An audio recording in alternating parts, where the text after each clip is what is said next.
صرف 7 دن تک استغفار ایسے کر لیں جیسے میں ویڈیو میں بتاؤں گا۔ 8ویں دن آپ کی زندگی کی ہر مشکل، ہر پریشانی حل ہو جائے گی اور اللہ پاک آپ کو اسی جگہ سے رزق عطا کرے گا کہ آپ سوچ نہیں سکتے۔ جی ہاں، یہ بہت اہم اور بڑی معلوماتی ویڈیو ہے، اس لیے آخر تک پوری دیکھیں اور اسی طرح کی مزید ویڈیوز کے لیے ابھی ہمارے چینل کو سبسکرائب کر کے بیل آئیکن پر لازمی کلک کریں۔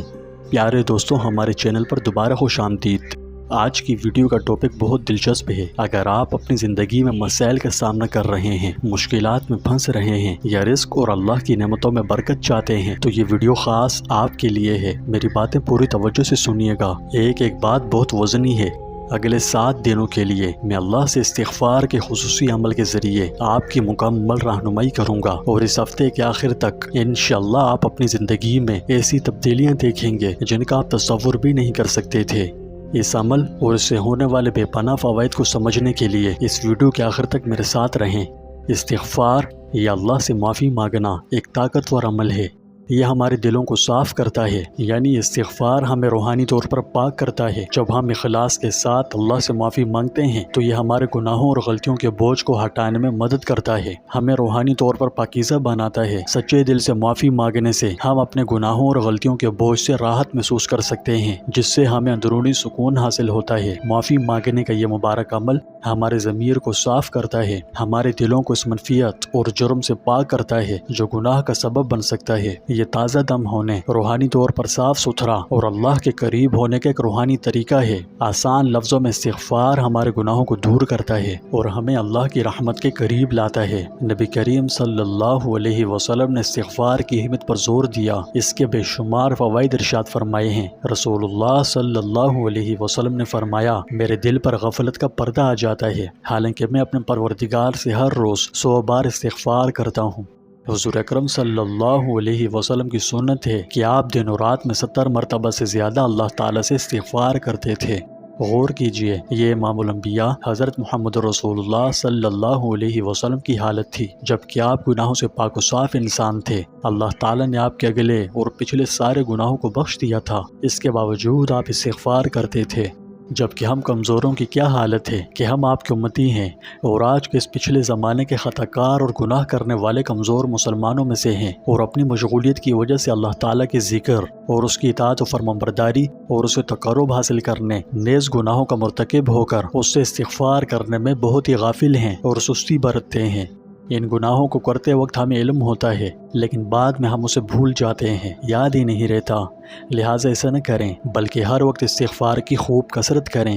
اللہ سبحانہ و تعالیٰ نے جس وقت بندوں کو پیدا کیا، وہ ان کی طبیعت و مزاج کو اچھی طرح جانتا تھا کہ انسان بہت زیادہ غلطیاں کریں گے اور اس کی عبادت میں حدود سے تجاوز کریں گے۔ پھر ان کے علم کی کمی کو بھی جانتا تھا، اس لیے اپنی رحمت سے بندوں پر رحم کرتے ہوئے ان لوگوں کو استغفار کی نعمت عطا کی جو اللہ کی عبادت خالص نیت سے کرتے ہیں، لیکن کبھی کبھی جان بوجھ کر یا اپنی نادانی کی وجہ سے گناہوں کے شکار ہو جاتے ہیں۔ پھر اس کے بعد اپنے رب کی بخشش و مہربانی کو یاد کرتے ہیں، اس سے استغفار طلب کرتے ہیں اور شرمندہ ہو کر اس سے معافی مانگتے ہیں، تو وہ ان کے لیے رحمت کا دروازہ کھول دیتا ہے، اور یقیناً وہی بہت زیادہ رحم کرنے والا اور گناہوں کو بخشنے والا اور مہربان ہے۔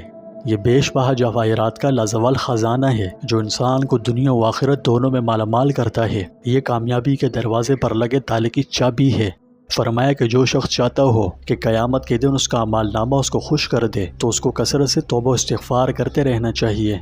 رسول اللہ صلی اللہ علیہ وسلم نے فرمایا، جو شخص استغفار کی پابندی کرے گا، اللہ تعالیٰ اس کی ہر تنگی کو دور کر دے گا اور ہر غم سے خلاصی دے گا، اور اس کو روزی ایسی جگہ سے دے گا جہاں سے اس کو گمان بھی نہ ہوگا۔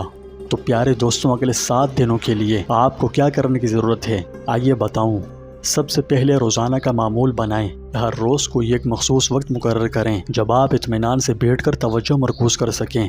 یہ فجر کے بعد سونے سے پہلے یا آپ کے لیے جو مناسب وقت ہو مقرر کریں، ٹھیک ہے؟ اس کے بعد ایک نشست میں سچے دل سے 100 مرتبہ استغفر اللہ الذی لا الہ الا هو الحی القیوم واتوب الیہ پڑھیں۔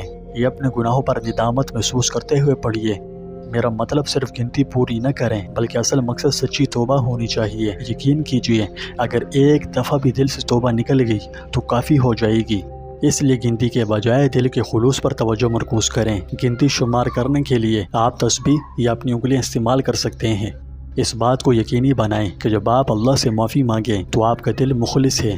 آپ کو پتہ ہونا چاہیے کہ آپ کیا کر رہے ہیں۔ آپ جو کہہ رہے ہیں اس کا صحیح مطلب اپنے ذہن میں رکھیں، اپنے اعمال پر غور کریں، غلطیوں کے بارے میں سوچیں، پھر ان پر گہری ندامت محسوس کریں اور خلوص دل سے اللہ سے معافی مانگیں۔ بجائے استغفار کے الفاظ دہرانے کے معافی کی حقیقت ذہن میں رکھیں، کیونکہ یہ صرف الفاظ کہنے کے بارے میں نہیں ہے بلکہ انہیں دل کی گہرائیوں سے محسوس کرنا اور بہتر کے لیے تبدیل کرنے کے بارے میں ہے۔ عمل مستقل کریں، بغیر کسی ناغے کے 7 دن تک روزانہ کریں۔ یاد رہے جب آپ صدقے دل سے استغفار کرتے ہیں تو اللہ تعالی ہمارے گناہوں کو معاف کرنے، ہماری مشکلات کو آسان کرنے اور ایسی جگہوں سے رزق دیتا ہے جن کا ہم تصور بھی نہیں کر سکتے۔ جیسے کہ سورہ نوح میں حضرت نوح علیہ السلام کی زبانی اللہ تعالیٰ کے ارشاد ہے فَقُلْتُ اسْتَغْفِرُوا رَبَّكُمْ إِنَّهُ كَانَ غَفَّارًا يُرْسِلِ السَّمَاءَ عَلَيْكُمْ مِدْرَارًا وَيُمْدِدْكُمْ بِأَمْوَالٍ وَبَنِينَ وَيَجْعَلْ لَكُمْ جَنَّاتٍ وَيَجْعَلْ لَكُمْ أَنْهَارًا۔ مفہوم ہے اپنے پروردگار سے گناہوں کی معافی طلب کرو، بے شک وہ بڑا بخشنے والا ہے۔ وہ تم پر آسمان سے خوب بارشیں برسائے گا اور تمہارے مالوں اور اولاد میں اضافہ کرے گا، تمہارے لیے باغ پیدا کرے گا اور نہریں جاری کرے گا۔ اس سے استغفار کے بے پناہ فوائد پتہ چلتے ہیں۔ پیارے دوستوں، میں آپ سے گزارش کرتا ہوں کہ اس سادہ مگر طاقتور عمل کو ضرور کریں۔ اگر وقت نہیں ہے تو نکالیں اور اگلے 7 دن تک استغفار ایسے کریں جیسا کہ میں نے آپ کی رہنمائی کی ہے۔ انشاءاللہ 8ویں دن بلکہ دنوں کو چھوڑیے، لمحوں میں اللہ سبحانہ و تعالیٰ آپ سے راضی ہو جائے گا۔ اور ہاں، استغفار پر کمنٹ باکس میں اپنے تجربات اور برکات کا اشتراک ضرور کریں، ٹھیک ہے؟ آئیے ایک دوسرے کو استغفار کے معجزات سے متاثر کریں۔ یاد رکھیں اللہ سبحانہ و تعالی ہمیشہ معاف کرنے والا ہے، وہ معافی کو پسند کرتا ہے، اس لیے آئیے اللہ سے سچی معافی مانگیں۔ پیارے دوستوں، خلاصے میں آپ سے چند باتیں کرنی ہے۔ اس ویڈیو کے بنانے کے پیچھے میرا مقصد یہ تھا کہ آج ہم اپنے مہربان اللہ سے بہت دور ہو گئے ہیں، دن رات اس کی نافرمانی کرتے نہیں تھکتے، دل میں خیال بھی نہیں گزرتا کہ جس اللہ نے ہمیں پیدا کیا، جو ہمارا خالق اور مالک ہے، آخر اس نے ہمیں کیوں پیدا کیا، ہماری تخلیق کا مقصد کیا ہے۔ اس کے برعکس ہم اس کے باغی ہو گئے ہیں۔ تو یاد رکھیے اللہ کی رحمت جتنی وسیع ہے اس کا غضب و قہر بھی شدید ہے۔ آج چونکہ ہم نے اس کی ناراضگی والے کاموں کے کرنے کی کوئی کمی نہیں چھوڑی، اس لیے اس نے ہم پر یہ حالات مسلط کر دیے ہیں۔ وقت کی سخت پکار ہے کہ فوراً اللہ کے سامنے اپنا سر تسلیم خم کریں، اس کے حضور خوب رو رو کر معافی مانگیں، اپنے گزشتہ زمانے کو سامنے رکھتے ہوئے ایک ایک غلطی پر ندامت کے آنسو بہاتے ہوئے سچی توبہ استغفار کریں۔ صرف ایک دفعہ دل سے سچی پکی توبہ کر لیں، کبھی اسے نہ توڑیں، ہمیشہ قائم رہیں۔ اگر ٹوٹ بھی جائے تو دوبارہ کر لیں۔ اس کے بعد اگر اللہ تعالیٰ نے حالات نہ بدلے، یہ ممکن ہی نہیں، اللہ حالات بدلے گا، ضرور بدلے گا، انشاءاللہ آپ خود دیکھیں گے۔ بس اسے راضی کرنے کی چھوٹی ہی صحیح مگر کوشش تو کریں۔ اللہ ہم پر اپنی رحمتیں نازل فرمائے اور ہماری زندگی کے ہر مسئلے کو حل کرے۔ آپ تمام احباب کی خدمت میں عرض ہے کہ اللہ تعالیٰ کے 99 ناموں میں سے کوئی نام کمنٹ باکس میں ضرور لکھیں۔ اللہ تعالیٰ ہم سب کا حامی و ناصر ہو۔